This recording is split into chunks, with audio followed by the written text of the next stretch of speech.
This is how dynasties end. They don't fall off a cliff. They dominate for years, go to Super Bowls, win Super Bowls, and then they start winning really close games. That was Kansas City last year. And then they start losing all those close games. Oh, wait, that's Kansas City this year. So, again, you watch the Rams yesterday. You watch Seattle in a blowout win. You watch Green Bay or the Lions. You see the youth and aggressive and speed and remarkably electric players. I saw some of that from the Texans last night. There's no question watching that game. And I thought, oh, warm weather Houston, up in the cold weather, Texans were the better team. More elite athletes. Now, when they pay C.J. Stroud, $400 million plus, they'll start looking like Kansas City. But, I mean, again, Patrick Mahomes, once again, had to be. They don't want him to be the leading rusher. That's not what Kansas City wants. But Mahomes had to be the leading rusher. And do you know what the Chiefs are when he is? 0-4 this year. They don't want him to be the leading rusher. They don't want him to take those hits. Travis Kelce, it's over. Brett Veach, the GM's got to rebuild that D-line and O-line. They got to hit on their draft picks. But this is what happens when you pay a superstar quarterback and you're drafting at the bottom of the first round, in the bottom of the second, in the bottom of the third. Teams catch up. The NFL doesn't want dynasties. They don't need dynasties. Everybody gets huge ratings these days. What they want is you can be dominant for a few years. We'd love you to have a superstar quarterback, but you're going to get lousy draft picks, and you're going to have to pay him, and the roster is going to get thin. And when I watch Kansas, this is why Brady in New England kept rebooting their tight ends, their wide receivers, their running backs, their O-line with very few exceptions. I mean, Kansas City this year on third down's my favorite down in the NFL because you can judge a lot. You can judge coaching, line play, how smart your quarterback is. Kansas City this year, 35% on third down. That's what the Raiders and Jets territory is. So that's the reality of it. Trust your eyes. And you can call Kansas City, they need a reboot. I think it's closer to a rebuild.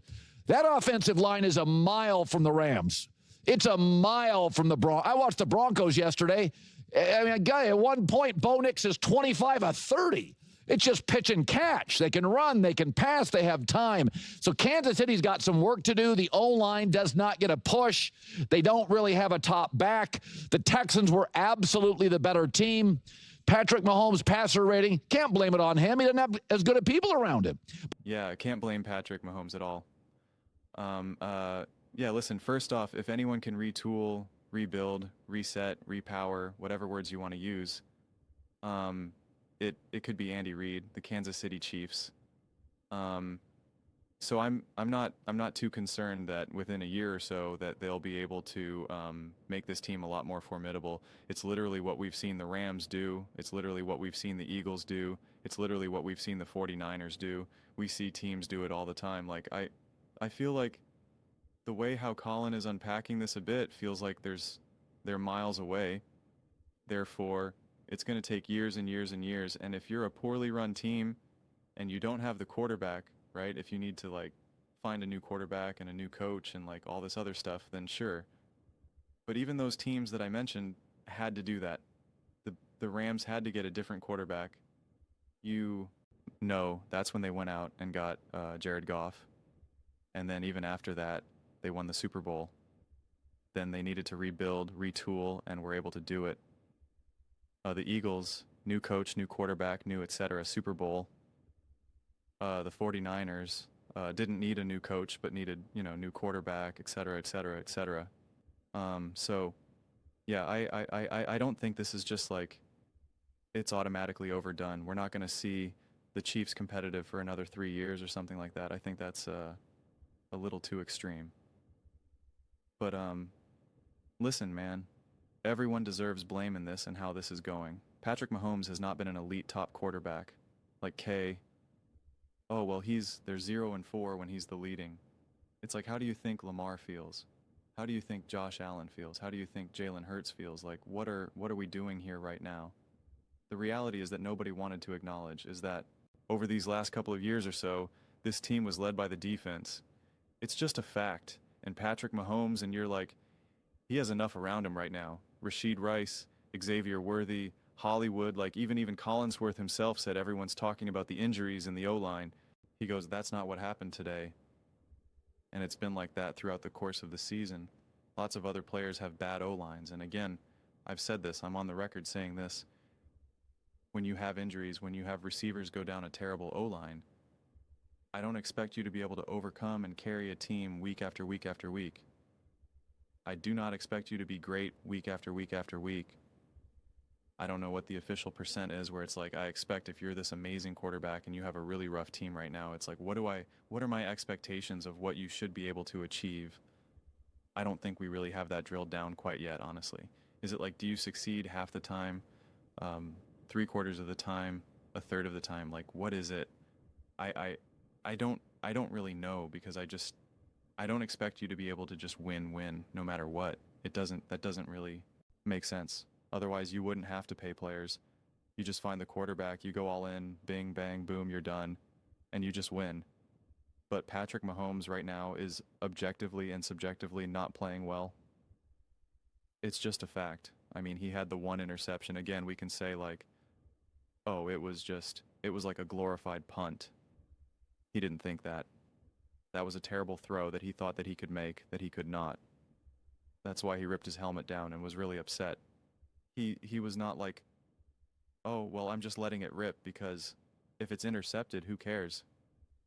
I mean, if it was intercepted, it could have then been run back. Like, this is this not a glorified punt. And, you know, the interception to Kelsey, like when you look at it again, like it wasn't a great throw. Could have Kelsey come down with it. Did he have to like flick it up in the air? You know, like his momentum was going one way and then he had to reach back. Like, it wasn't an accurate throw. It just wasn't. But even if we want to give that interception to just like, you know, a little fluky, because it is, and it was just, you know, one of those things, that's fine. But then the other interception, like someone's goal, it doesn't really count because it was tipped. Yeah, it was tipped by the defense covering the receiver who was blanketed over him. Like, I don't know what to tell you. And it's been like this throughout the course of the season. They won last year the first like 6-7 games, whatever the exact number was. And he had more interceptions than touchdowns. That was last year.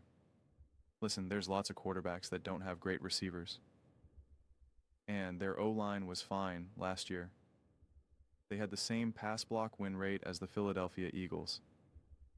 That everyone praised that old line. Like I showed you guys that data before. So it's okay to acknowledge that Justin Herbert, with a terrible O-line, worse than the Kansas City Chiefs, has played better and he does not have better receivers. Nobody would say that. Nobody would say that he has better coaching, better receivers, better this, better that. No one would say that. And yet Justin Herbert has done better. And the thing is that I've keep fighting with KC fans and Mahomes fans is that they then just want to jump to Super Bowls and rings, and that does not matter. That part of the conversation we're talking about right now, we're not talking about legacy, we're not talking about career trajectory, we're just talking about how are you playing right now? Would Patrick Mahomes be better on a better team? Obviously. Am I blaming Patrick Mahomes for why the Chiefs aren't doing good? No. Is he a contributing factor to it? Yes. Yes, he is. And that's just the reality. To keep denying that reality is doing a disservice to people who need extra context. I talk to a lot of people in here. And the reality is that a lot of people need extra context. A lot of people come and watch shows like this and they're just like, I want to know what's going on right now. I want to hear other opinions. I want to see. And again, it doesn't mean that anything I say or Colin or anyone else says is always correct, but it's just offer. I always see it as like just offering other perspectives. And the problem is that for years, one of the big prevailing takes was last year Joe Burrow was not good enough, even though he played out of his mind and through the roof. Had a terrible defense, a terrible O-line, played out of his mind, and he didn't make the playoffs. It was because Joe Burrow was not good enough. Josh Allen losing in 2023, being the leading rusher, and losing in 2024, he was not good enough. 2021, Patrick Mahomes just outplayed him. And it's like, that's not what happened. What about the Diggs drop in the hands? And the other receiver who dropped it, who I forget, in 23, 2 devastating like 60-yard drop passes. And in 2024, I mean like Concade and Lamar Jackson, 2-point conversion hitting in the hands, dropped, Andrews fumble. Like, what about any of those other moments? What about Joe Burrow leading his team to a Super Bowl with no O? They constantly say, well, they can't get it done. They can't get it done. They can't get it done. They're not good enough in those moments. And again, you can't say, well, so-and-so deserves the benefit of the doubt because he's won in the past. That doesn't make sense when you're evaluating how a game is unfolding. You can't say, well, we can't play Patrick Mahomes in this moment because he won a Super Bowl in 2023. It's like, what? That's not how it works. That logically, that doesn't even make sense. And when you're having the question of who's a better quarterback right now, who's a top quarterback right now, and it's like, we're not talking about what you accomplished back in 2018 or 2019. That's not the conversation. And the reality is that Patrick Mahomes has struggled ever since he got an elite wide receiver taken away from him in Tyreek and Travis. And yet if people use 2022 as a reference point, like, oh, he carried different. It's like he had a top defense, as Nick Wright himself argued. They had the best O-line with a 75% pass block win rate to this day. Still the highest pass block win rate I've ever come across, and I'm always looking over that data. I've never seen anything higher. Travis Kelce was like an elite top receiver in the entire NFL when you combine tight ends and running backs and wide receivers. Literally had the greatest season of his Hall of Fame career. And you can downplay a Juju or anything else like that, and it's just like had the highest catch percentage in there. And in 2022, through the roof, in Yak through the roof, and had a defense that was top in the NFL in pressures, constantly getting to the quarterback. And then in 2023, you're holding Lamar Jackson and the Baltimore Ravens to 10 points to Tua in Miami to, 7 points. I mean, but yet the narrative has always just been, it's all Mahomes. It's all Mahomes, and he can do it all. And it's like, okay, but then why is he not succeeding now? Well, because the players around him, and it's like, but how does that make sense then? And not to mention, there's lots of players that have a struggling roster around them. They don't play that poorly. Like, that's the thing. His floor is actually pretty spectacularly low, which I would not expect. Now, I've always said that I think of Mahomes. You can make the argument that he's better than Josh Allen, Lamar Jackson, Joe B, those quarterbacks. But in terms of some of when we're trying to figure out, because I've always said that it matters the situation when it's like, who would you rather have? And it's like, well, it depends on the situation. Do you have a great coach? Do you have a bad coach? A great O-line? A bad O-line? And I've always said that I think Mahomes is probably one of the not as resilient as, say, a Josh Allen. That if you put Josh Allen on a terrible team or Lamar Jackson on a terrible team, I expect those quarterbacks to be more resilient than a Mahomes or a Joe Burrow because of their physicality, because of what they can offer, and the versatility to a game. And if they have a bad coach, Josh Allen, Lamar Jackson, whatever, I'm just running. If I need to run for 200 yards, I'll just do that in a way that Mahomes and Joe Burrow, etc., don't necessarily have. And again, that doesn't mean that I would take Lamar Jackson over Mahomes, because I would take Patrick Mahomes over Lamar every single day of the week, and I wouldn't even hesitate. That's why it's like the quarterback lists and who would you rather have, and it's like those arguments are always flawed, but it's still okay to acknowledge that Patrick Mahomes has not been great. Joe Burrow over these last couple of years has been better. Josh Allen has been better. Lamar Jackson, right up until he kind of got injured right now, or whatever's going on with him, had been better. 23-24 had been better. It's just the reality of the situation. Doesn't mean that those other quarterbacks are flawless or perfect. But I mean, Jalen Hurts in 2 Super Bowls need to be the leading rusher. A look like that. Didn't look like that. And yeah, there were some drop passes. Again, all of these quarterbacks have dealt with everyone talked about in 23, all Patrick Mahomes. Yeah. All the drop pass. And it's like Matthew Stafford was top in the NFL in drop passes. Dak Prescott was top in drop passes. So was Josh Allen, Jared Goff. And this year, Bo Nix and Trevor Lawrence's drop passes are through the roof. Higher than what it was for Patrick Mahomes in 2023. And like I said, like I showed you guys before, like months ago at this point in the playoffs in 2023. Josh Allen's receivers dropped the same number of passes that Patrick Mahomes' receivers did in the playoffs, but they played half the games for the Bills. So the Bills players were literally dropping the ball double the rate. Yet no one blamed drop passes for why Josh Allen came up short and lost in the playoffs. Nobody, nobody, nobody, nobody. That's the inconsistencies that I'm trying to point out here. And so if you offered that benefit of the doubt and that grace to like Lamar, to Josh, to Bro, which I did, you'd have to offer the same thing to Patrick Mahomes.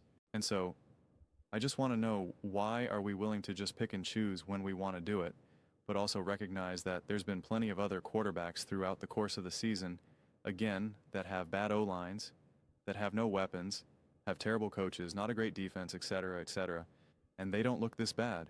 We're all of a sudden going to act like the Miami Dolphins into it. Like, again, if you can't elevate your team past what the Miami Baltimore Ravens have the same record as them, and Lamar Jackson missed a whole bunch of games. Like, if your quarterback isn't good enough to at least like elevate your team by like an extra game or so relative to like Tua or something, and the Miami Dolphins, then what does that mean? Does that mean that it really is truly the ultimate team sport, and we give way too much credit to the quarterbacks, especially if they're throwing to like open receivers? Like, maybe when they make difficult throws, maybe when they have to run a lot, but like otherwise it's just like they're kind of just running an offense. I don't know. But I do know that if you were hard on Lamar Jackson, Joe Burrow, Jalen Hurts, Josh Allen, Baker Mayfield, Jared Goff, any of these other quarterbacks, you absolutely positively have to be hard on Patrick Mahomes. And I'll say this one last time today. Probably not today, but in this video, the past does not matter when evaluating today.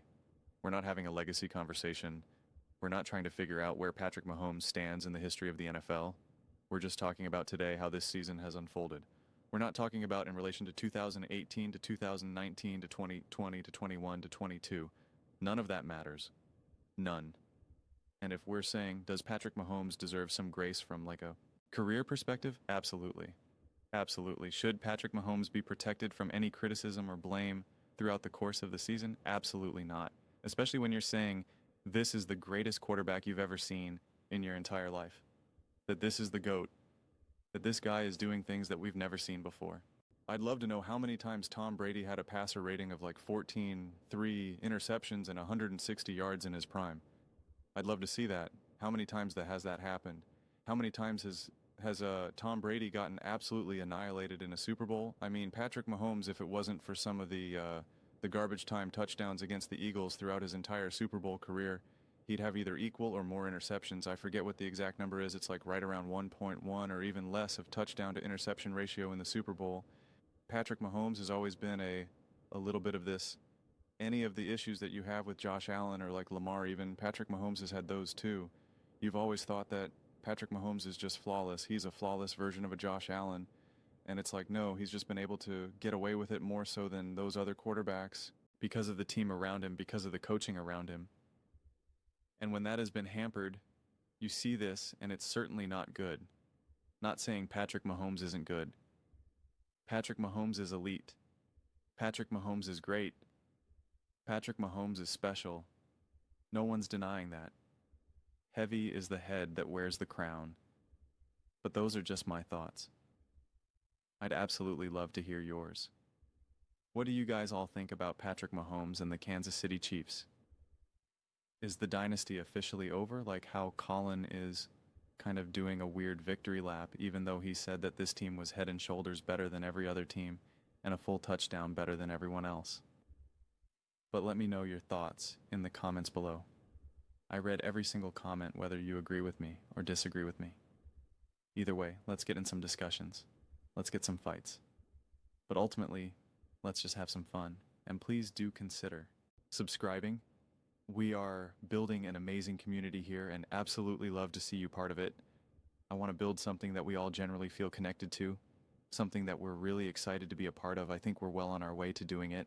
Please don't forget to give this video a thumbs up, as it really does help with the visibility and the algorithm. Thank you so much. See you next.